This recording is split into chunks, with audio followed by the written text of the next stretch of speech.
Hello all, I'm Sai and you're watching The Book Dragon. In today's video, I'm bringing to you the opposite books book tag.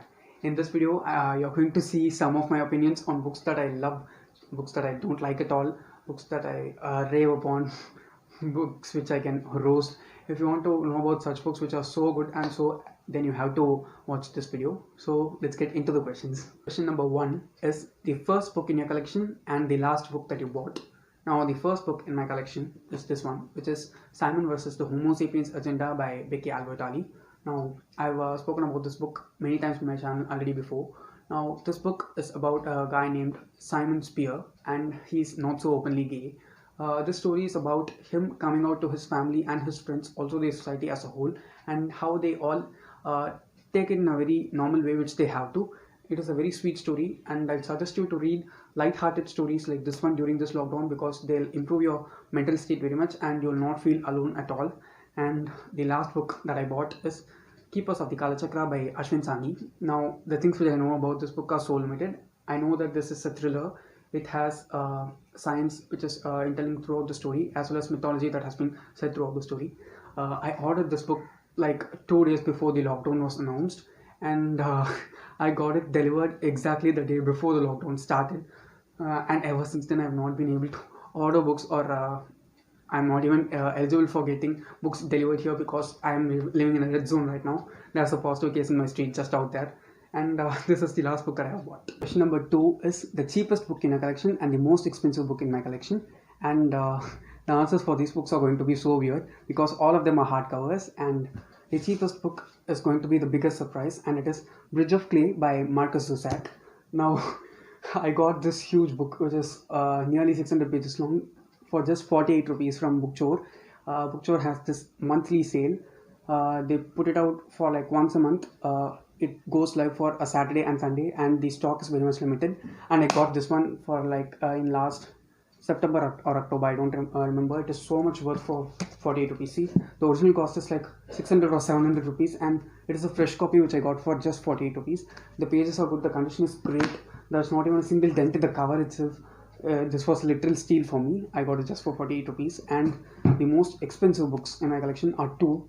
They share the spot because they are both equally costly, and they are Crooked Kingdom and King of Scars, both by Lee Bardugo, my most favorite author. These two books cost like 650 rupees each, and that is the cheapest that you can get, cheapest rate for which you can get them online or any other place. After buying these books, I had to control my buying of books for like a month or two after buying each book because they cost like more than double the amount which I spent on 2 or 3 books at a time, and I don't regret buying these books because I need them for my collection, as well as the stories are so good. Question number 3 is a book with a male protagonist, a book with a female protagonist. Now, the first one is going to be one with a male protagonist, and it is obviously Harry Potter by J.K. Rowling. 11-year-old boy finds that he's a wizard, goes for a wizarding school, gets trained to be a wizard, has incredible magical powers, almost died when he was a child, and while almost dying he killed the person who tried to kill him, and that guy comes again in a different form, and he tries to kill him again and ends up dying again almost. And if you're a kid, if you're a 100-year-old person, if you're a 100-year-old turtle, do read Harry Potter because you have to. It's like a mandatory book for everyone to read. And the next one is the one with a female protagonist. It is Heartless by Marissa Meyer. Now, this book is a retelling of Alice in Wonderland, but it is not the story of Alice in Wonderland, but the antagonist of the story, who is the Queen of Hearts. And this story is said as the backstory of Queen of Hearts, how she became such a rude person, how she became such a stone-hearted person. It is very well written, very good. And if you're reading for such a good backstory with an excellent atmosphere and superb retold characters, then you have to read Heartless by Marissa Meyer. Question number 4. A book that you read so fast, a book that you took so long to read. Now, the fastest book which I read is Fantastic Beasts, The Crimes of Grindelwald, the original screenplay by J.K. Rowling. It is the screenplay of the movie. There are no actual novels for the books anymore, for these 5 books especially, and I don't have the first book in the series, and I read the second book as the first one, as I knew the story for the first one, okay, and this one took like 1.5 hours to 2 hours, which is like insanely quick for a reader of my speed. I just sat through a night, before sleep, and I just finished this so soon. You can also try this out. This one also, I got it for a very great deal from Amazon.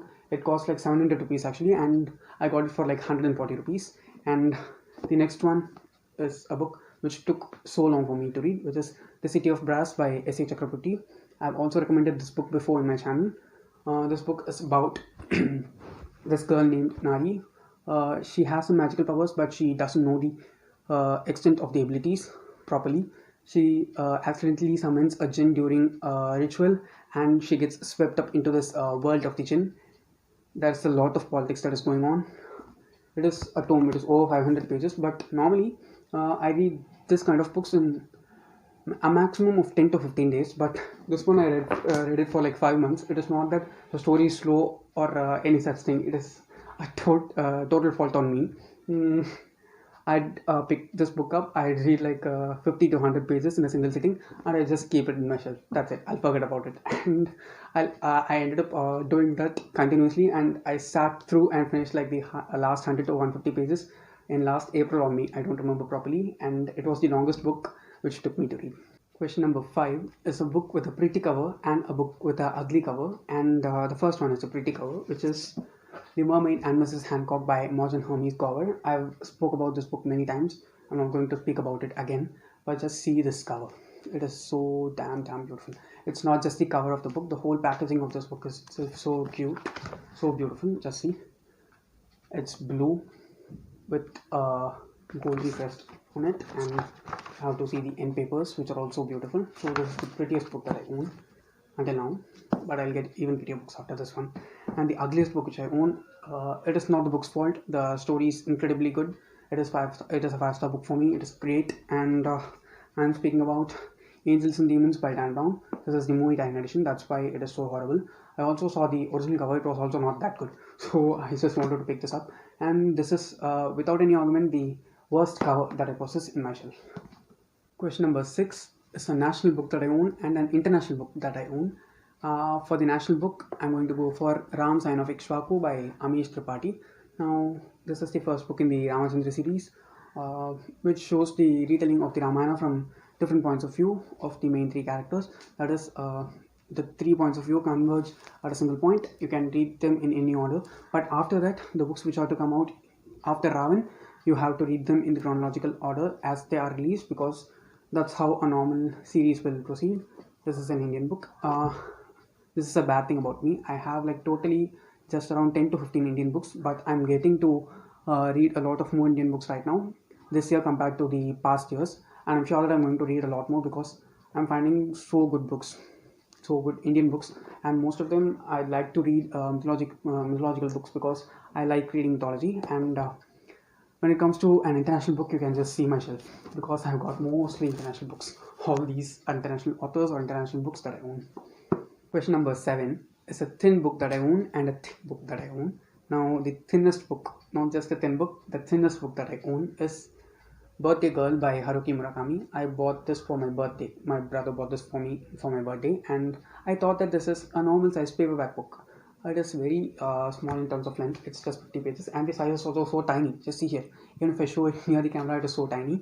I'd suggest you not to buy this. Rather borrow it from your friends and read it, because if you want, you can absolutely buy it. The story is good. It can be understood by different people in different ways.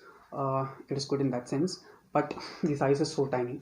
See, paying 50 rupees for a 40 page long book which is so tiny, it is madness. It's I did, and I suggest you not to do this. And the thickest book which I have is it actually, and it is being read currently, so I cannot disturb it right now. And next to that, I'm going for the paperback, not hardcovers, because if this is a hardcover, this is going to beat all the books that I own. And it is Deeper by Roderick Gordon and Brian Williams. Just see the cover, it just glows, right? It is like a 3D cover thing. And this is the book number 2 in the Tunnel series by Roderick Gordon and Brian Williams. I've read the first book alone, and this is an adventure kind of a story. It is between middle grade and young adult, so both the audience can read it. It is a bit dark, it is slow. That's the reason why I have not read the second book, because I've read the first book. There are 2 reasons for not picking this up yet, because it is so huge. See, if I show it like this, it seems like a normal book, but if I show it like this, it is that huge, and the story is slow. But I'll be getting soon to this probably. Number 8 is non-fiction book and a fiction book. The non-fiction book that I've chosen to show is Ignited Minds by Dr. APJ Abdul Kalam. This book is about a lot of ideas that we can follow and a lot of habits or practices that we can follow in order to make the nation in which we live a developed one, specifically India, because the book is totally focused towards Indians and Indian audience. So it is suitable to read this if you are an Indian, most probably. And I'd say that everyone can read this because it is written by the great Dr. APJ Abdul Kalam.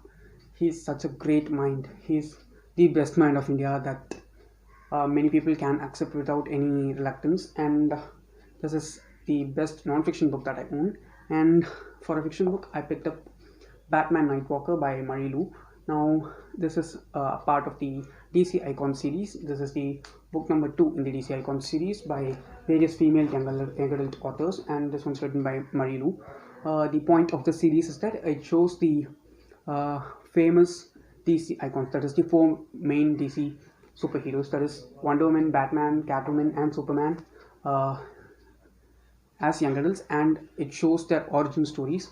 It is so good, and I must say that this is the favorite of mine of the 3 that I've read. I have not read Superman yet, but I'll be reading that also very soon. Number 9 is a romantic book and an action book, and for the romantic book I've gone for a fantasy, and it is Throne of Glass by Sarah J. Maas. Now, there is also a lot of action in Throne of Glass and a lot of magic and a lot of other stuff, but the main concept of the Throne of Glass as well as A Court of Thorns and Roses series by Sarah J. Maas is that they are romances that are set in an fantastical environment or a fantastical world, and this was very good. It is very much fast paced.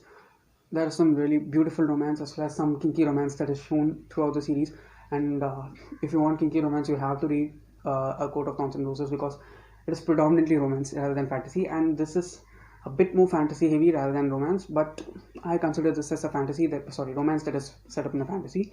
And for an action book, I chose Catching Fire by Suzanne Collins. This is the second book in the Hunger Games trilogy by Suzanne Collins.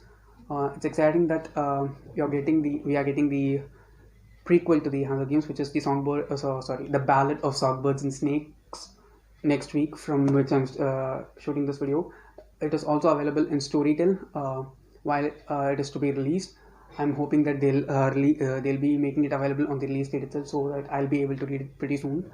I'm very much pumped for that, and this is the most famous as well as most favorite action book of mine. The last question is question number 10, and it is a book which made you happy and another book which made you sad. For this, I've chosen 2 books by the same author, and it is John Green. The book which made me most happy is Turtles All the Way Down by John Green. Now, this book doesn't have a greater plot or anything in a sense, but the main focus of the book is OCD and the main character having OCD. I love this book. I am a person who has a bit of an OCD, so I liked being understood as a character in this one, and it is so well represented by John Green as well. And a book which made me sad is obviously The Fault in Our Stars by John Green. I should say that the twist at the end of the story is one which I was not expecting throughout. It is a bit dumb of me, but I didn't expect it to end in such a sad note. I knew that it was going to end sad, but it was a different type of sad than I expected it to be. So this is a book which made me sad. So that was my opposite books tag video, and I hope that you people might have enjoyed it because it was very fun filming it for me. If you enjoyed watching this video, don't forget to give it a thumbs up and also share it to your friends. If you want to get more content from me, do subscribe to the channel. Thanks for watching and have a great rest of your day.